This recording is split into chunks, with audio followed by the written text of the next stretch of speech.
Hey, good morning, friends. Today, my friends, is Monday, January the 5th, 2026, and the time now is 7:30 in the morning. The time now is 7:30 a.m. So, friends, you are watching the playlist series, The Trends and Headlines in Geopolitics, and this is episode 41. Once again, friends, you are watching the playlist series, The Trends and Headlines in Geopolitics, and this is episode 41. Now, friends, I want to talk about Donald Trump, Nicolás Maduro, and Venezuela, the country, the Bolivarian revolutionary country of Venezuela. And I want to talk specifically about what happened last weekend. And it is basically Friday, what happened last Friday. And as of now, friends, it is no news that the United States, basically Donald Trump's United States, the US government committed a crime. The US government committed a brutality and a criminal act.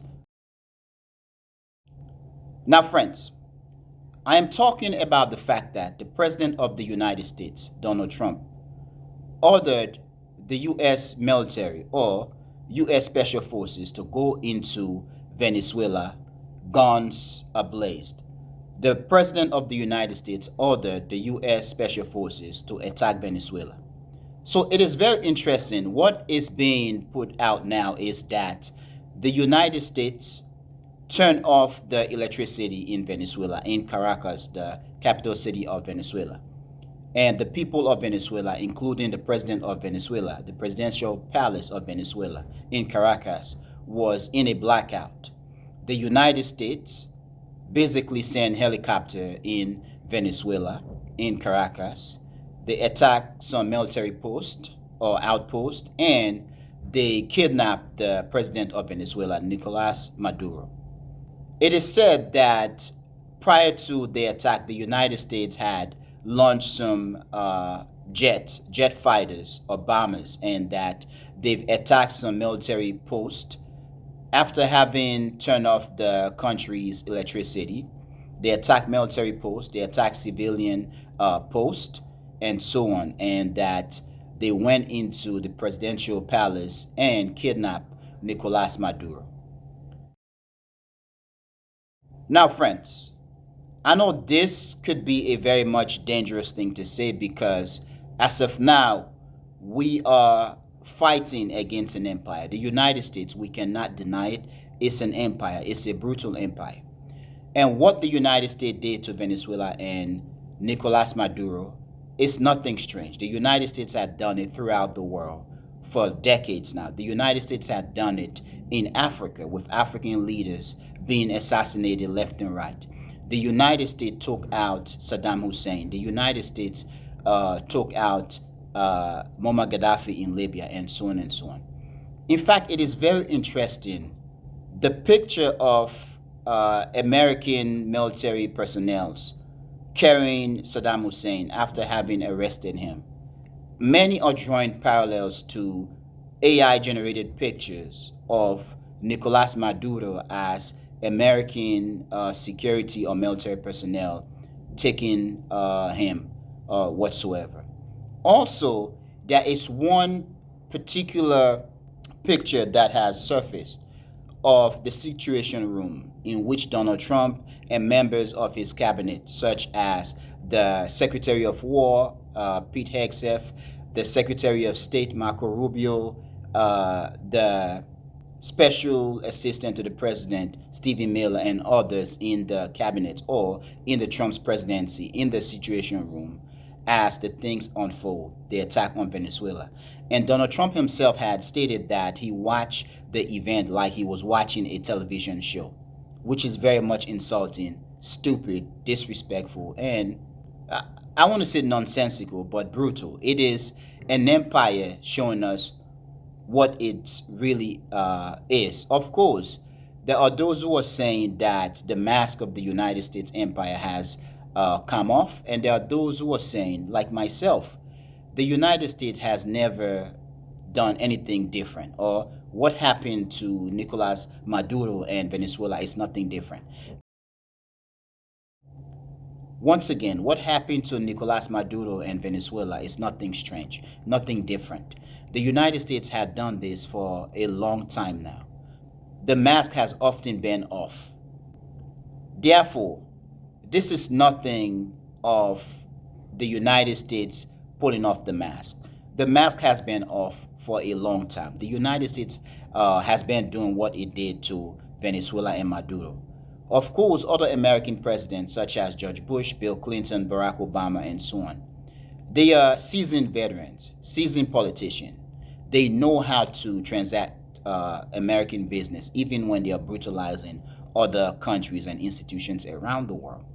But Donald Trump is so out with his stupidity, with his nonsense, with his bullying and attack on the rest of the world that, at least, honestly, I do like what he is doing, because it is showing the rest of the world, even those who may want to deny that America is an empire and to a greater or lesser extent is not a friend of the rest of the world. At least they can see what America truly is for them, for Americans, for America, and for the rest of the world.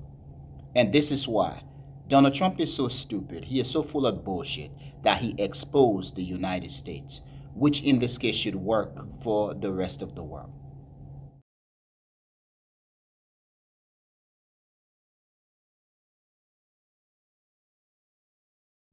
Now, what the United States did to Venezuela and Nicolás Maduro is a progression of things that has transpired for the past few months now. We've seen the United States attacked boats along the coast of Venezuela and the Caribbean, killing innocent people. The U.S. president and government accused Nicolás Maduro of Venezuela of being a drug lord, drug kingpin. And the United States had made several accusations against Venezuela and the president and government of Venezuela. With this, we've seen everything that the United States president and the United States government has been doing culminate into them finally attacking Venezuela. This is a criminal act. It is bad. Now, friends, I want to bring something into the fold here. We know as the United States continue to attack boats along the coast of Venezuela and making threats against Venezuela, making threats of invading Venezuela, the United States went about attacking Nigeria, bombing into Nigeria. Now, for that, the Nigerian government had said that it coordinated with the United States to bomb Nigeria for security reasons, and that it provided the United States the coordinates or the intelligence. So that many of us Africans are saying, really? So you had intelligence of the terrorists, Boko Haram and ISIS or whatsoever, wherever they may be in Nigeria, and you did not take them out. You bring a foreign entity, a white man country, to bomb into Africa, bomb into West Africa's superpower, which in itself can lead to psychological and emotional trauma for Nigerians and Africans. To that, I do believe that Nigeria is ripe for a coup. Bola Tinubu of Nigeria could be taken out. Now, how it is done is something that Africans need to be very careful and to manage. Whoever is going to carry out that coup in Nigeria should keep Nigeria intact, should keep Nigeria unified, and should not allow the United States to go into Nigeria's business and or to base troops in Nigeria. We saw Israel recently came about, okay, Benjamin Netanyahu of Israel, recognizing Somaliland to be an independent sovereign state from Somalia, which in itself is good for Israel, but it is going to create a rift in Africa, basically a split in Africa. So far, many of the African states are quiet because they are weak. What we are seeing is the continuous weakness of Africa. Now, I do believe that Israel could go as far as recognizing Biafra, splitting Biafra from Nigeria.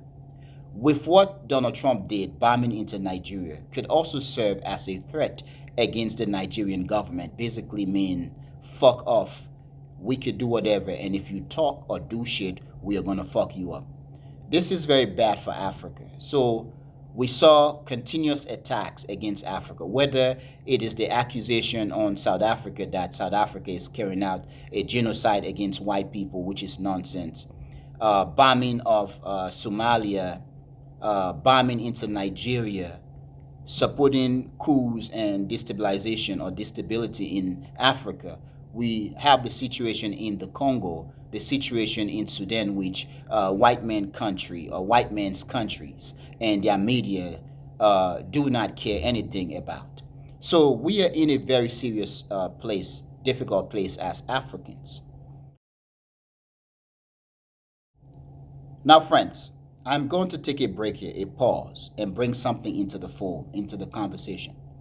Prior to the attack on the president of Venezuela, Nicolás Maduro, and the attack on Venezuela, the Prime Minister of Israel, Benjamin Netanyahu, visited Donald Trump in the United States, in Mar-a-Lago.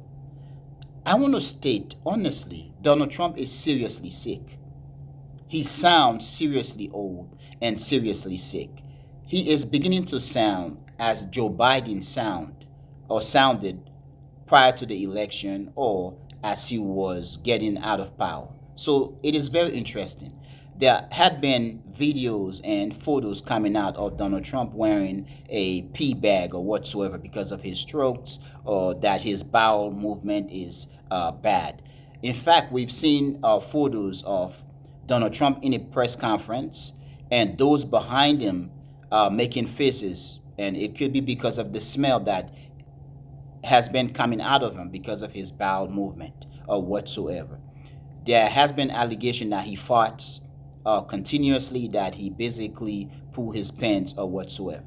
But Donald Trump is looking seriously ill, and it is as if they are trying to keep him in place because as a president, the person that he is, a foolish person, those who are in power can accomplish a lot. But also Benjamin Netanyahu looked very sick, or perhaps we can say that he looks as if he's lost weight tremendous amount of weight. He looked very slim. His face, which has often been round face, looked very slim, as if he had lost tremendous amount of weight, or as if he is just seriously sick, seriously ill. So it is very interesting. But Netanyahu visited Donald Trump. You had the attack on Nigeria. You had the accident of Anthony Joshua in Nigeria, which many will say it is spiritual. It is much more spiritual than physical. That I don't know. You had the attack on Nigeria. You had Israel Netanyahu recognizing Somaliland. You had the same Netanyahu making comment against Nigeria, and then you had the attack on Venezuela.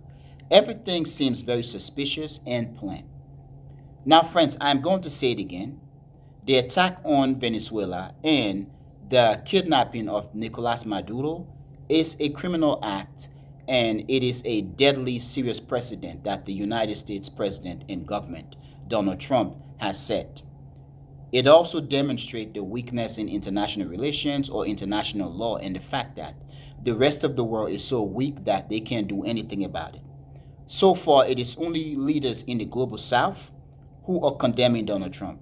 Leaders in the conceptual white west are very much careful to say anything, or it is as if they are supporting silently the United States, because the US taking over Venezuela is also part of the White West world domination.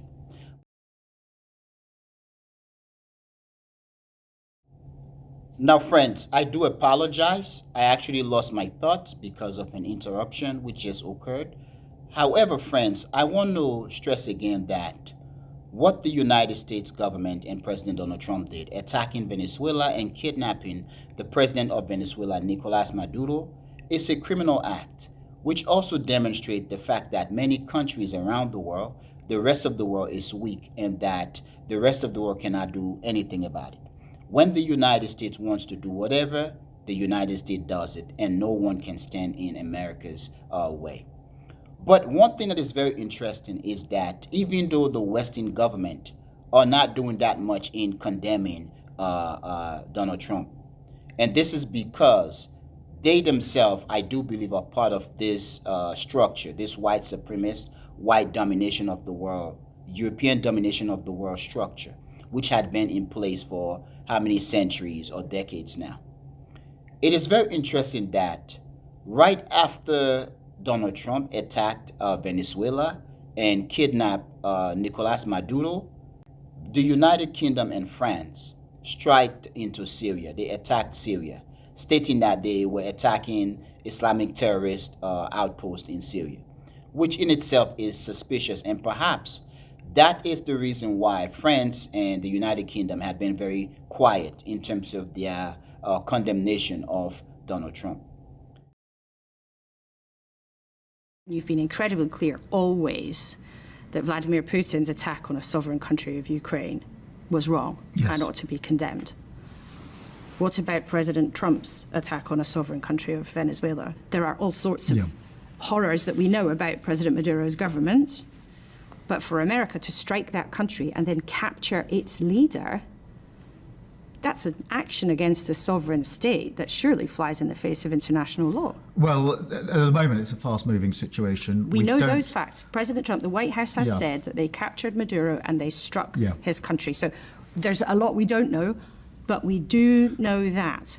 So will you condemn that action against a sovereign state? Well, I want to get all the material facts together, and we simply haven't got the full picture at the moment. It's fast-moving, and we need to piece that together. I can be really clear with you that there was no UK involvement in this operation, and obviously we're working in relation to British citizens and nationals who are there with our embassy. But we need to establish a full picture. I then need to speak to President Trump. I need to speak to our allies. But I don't shy away from this. I've been a lifelong advocate of international law and the importance of compliance with international law. But I want to ensure that I've got all the facts at my disposal, and we haven't got that at the moment. And we need to get that before we come to a decision about the consequences in relation to the actions that have been taken. Now, friends, in terms of the situation, the attack on Venezuela and the kidnapping of Nicolás Maduro of Venezuela, there are many who are talking about Trump's policy. I think this is bigger than Donald Trump. Someone, something, some institution that none of us can see or none of us know of or have heard of is making this decision. In terms of the United States politics and the things that Donald Trump had done and continue to do, there are many Americans who will say, oh, this is Stephen Miller's policy. Stephen Miller is doing this and that, which is nonsense. We are giving Stephen Miller more credit than he deserves. And by us blaming Stephen Miller, giving him credit for Donald Trump's nonsense, we are neglecting to accept the fact that there are entities and institutions and individuals far more large, bigger in terms of their interactions, their policies, and their activities than Stephen Miller is. Stephen Miller is just an asset. He is a loudmouth, big mouth young man who is just ambitious. And he knows his stuff, so he is put in the position. He writes Donald Trump's speech and so on.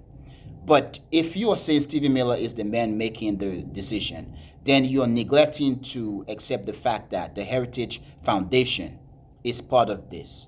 The Project 2025 as a policy is part of this. The far right, The Christian right is part of this. The neo-Nazi / KKK entities of the Christian right is part of this. The rich and powerful money bags, the financial elites are all part of this. Immediately as Donald Trump, after he had attacked Venezuela and kidnapped Nicolás Maduro, he got into a press conference in which he stated that the United States is going to keep the oil and basically run Venezuela. As of now, the Venezuelan vice president is saying that she is not going to do any negotiation with Donald Trump and the United States, and that Nicolás Maduro is still the president of Venezuela.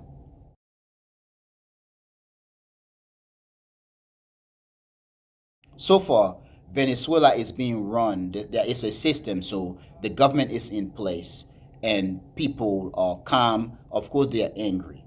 Now, we've seen too many videos which are being cited as AI generated of Venezuelan in Argentina and in Florida celebrating the fall of Maduro. This is also the same thing in Nigeria, where when the United States attacked Nigeria, bombed into Nigeria, many Nigerians celebrated. This is the case in Africa and the rest of the global south. We've been beat up so much as people, and our dignity and love for our country has been beat up so much out of us that we welcome our own destruction. We welcome our own enslavement.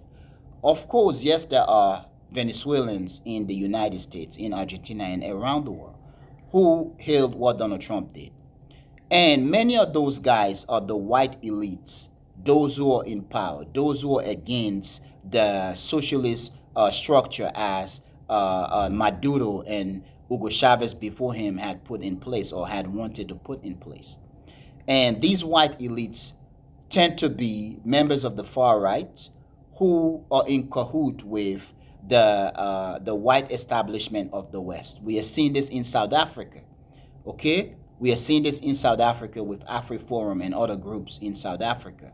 Many of the Afrikaners who want to split South Africa, many of the same Afrikaners who push the narrative to Donald Trump that there is a white genocide in South Africa. Of course, many of them are taking it back because Donald Trump's policy against South Africa, Donald Trump's sanction of South Africa had been hurting their business. So many of them had pulled back. And also, many of them had come to realize that this might not work in their benefit. They might end up losing everything. So this is interesting, what is happening. So, of course, we are seeing there are many who are against Maduro, who are happy. But this also shows people's political positions in life and on things when they are happy that a neo-colonialist or an imperial power, an imperial United States run by a white supremacist entity is infringing upon the rights, the dignity, and the sovereignty of an independent state in the global south. So this is very interesting. Friends, I am going to say it again. The attack on Venezuela, the kidnap of Nicolás Maduro of Venezuela, the president of Venezuela, is a criminal act. It's a piracy, it's bullying, and it demonstrates America's intoxication of power, strength, and might.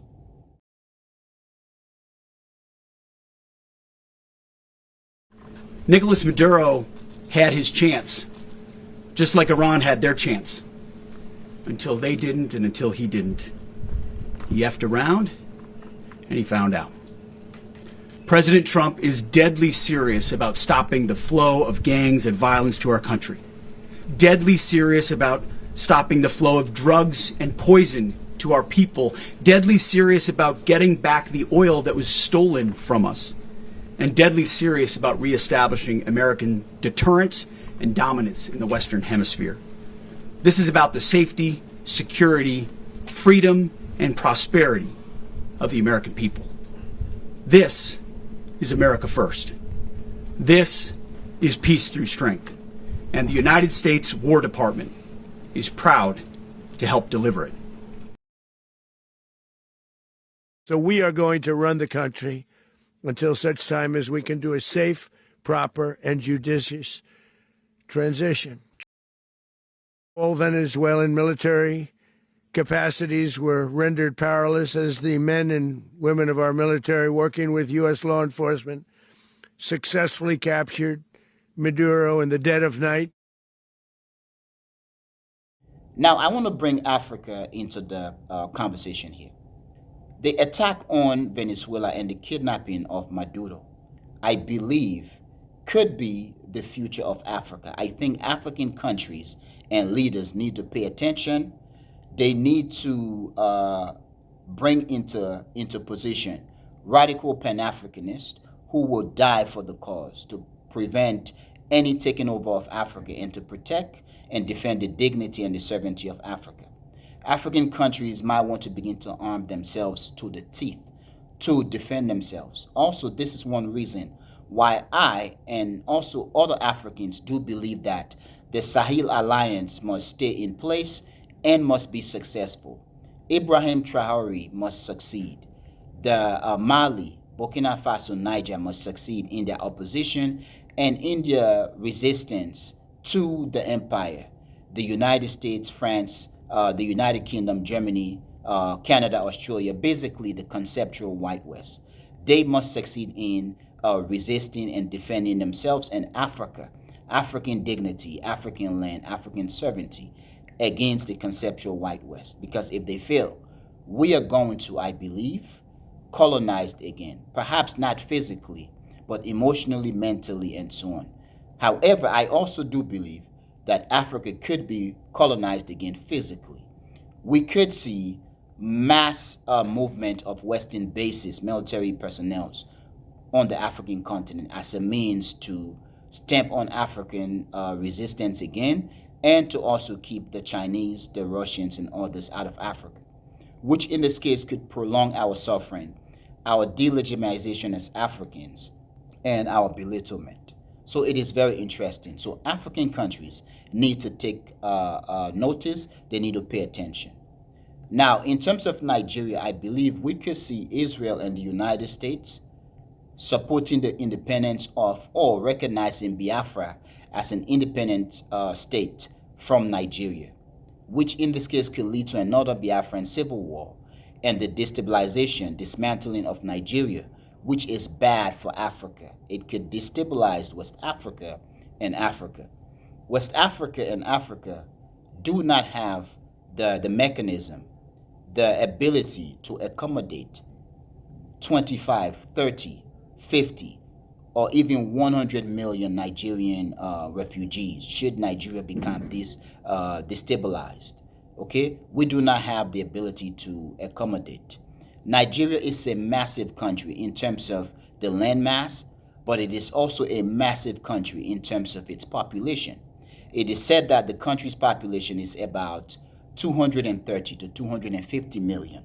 Now, adding the fact that Africans, okay, or African countries, the data collection system might not be up to date. The possibility that Nigeria's population could even be about 270 million to 300 million is a possibility that Africans or Nigerians needs to accept. And perhaps every African countries, their population could be much larger, far larger than what is officially recognized or sanctioned or reported. So this is very interesting. But what happened to Venezuela and Nicolás Maduro, I believe, could be the fate of Africa.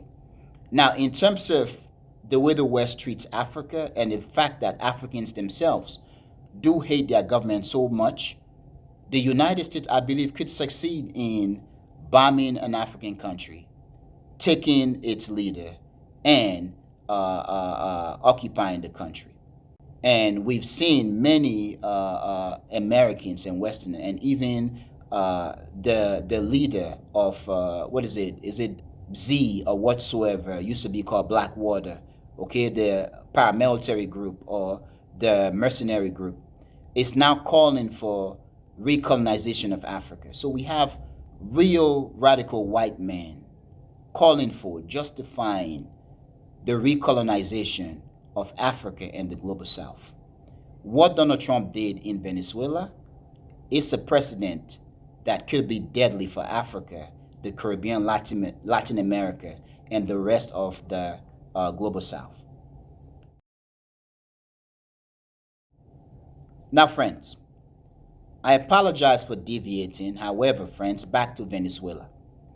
I am not calling for any physical harm on the president of Venezuela, Nicolás Maduro.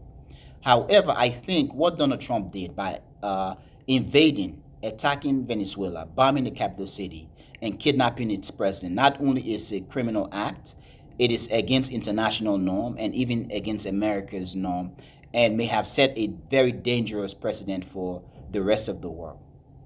Even though that is the case, I think Donald Trump's United States probably could have succeeded by just killing this guy and having some unrest and making it look like some members of the Venezuelan military basically decided to riot, to revolt, and they took him out. And in this case, it doesn't seem as if the United States play any bigger role, even though we all will know that the United States called the shot. However, by kidnapping Venezuelan president and taking him to the United States, where he is going to be standing trial, that trial has to be public trial. Because if it is a private trial, then the United States and President Trump look bad. If it is public, Maduro look good, and he is going to talk. The man knows how to talk. And so far, we've seen lots of protests in Venezuela and around the world for the protection and the physical life, okay, the preservation of life of the Venezuelan President Maduro, that he should be returned to Venezuela, and he is the actual president of Venezuela. Many are protesting in Venezuela and around the world, protesting against an illegal activity or action by the United States. If the trial is public, Maduro is going to defend himself, and it is going to be a shit show for the United States. If the trial is public, as if the trial is private. However, I do believe that the United States will have to kill Maduro. I think Donald Trump will have to do something, or something of the sort is being planned to make it look like he committed suicide. Because if Donald Trump returned Maduro, then basically the United States and Donald Trump are agreeing that they fucked up. They're admitting defeat, and it is going to be shameful for them. They are not going to return Maduro. They are going to double down and hold Maduro, perhaps even assassinate and murder him, which in this case, everybody will focus more on the murder, and the rest of the world can't do anything about it. But if they return him to Venezuela, then it is an admit of defeat and also an admit of the criminality of Donald Trump and the United States. And when Maduro returned to Venezuela, he is going to be very popular, and he is going to be a bone, a thorn in the throat, in the ass of the United States and Donald Trump. He is going to be menace. Perhaps he doesn't have the military means to do it, but in terms of his rhetoric, in terms of the perception in Venezuela and around the world, Maduro will, I believe, rise up to become one of the figure of resistance to the United States, the West, to the empire, than he had been prior to the bombing of Caracas, Venezuela, and his kidnapping by the United States, Donald Trump. So this is very interesting, but I do believe that the United States will double down, try to keep him so that he can rot in prison or assassinate him, murder him. But the precedent that Donald Trump has set, it is going to be so political that even if a Democratic president comes into power, they are not going to be able to release Maduro. However, because of what the United States and Donald Trump had done, attacking a Latin American country, bombing the capital city, and kidnapping the president, it is criminal. It is a deadly precedent.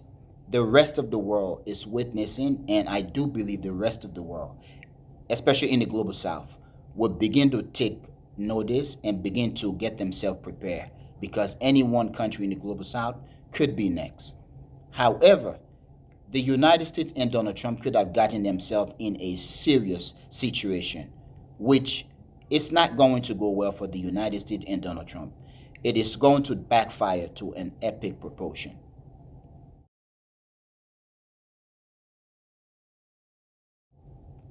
Now, friends, please tell me what you think, and friends, I really want to know what you think. However, friends, I am going to end here.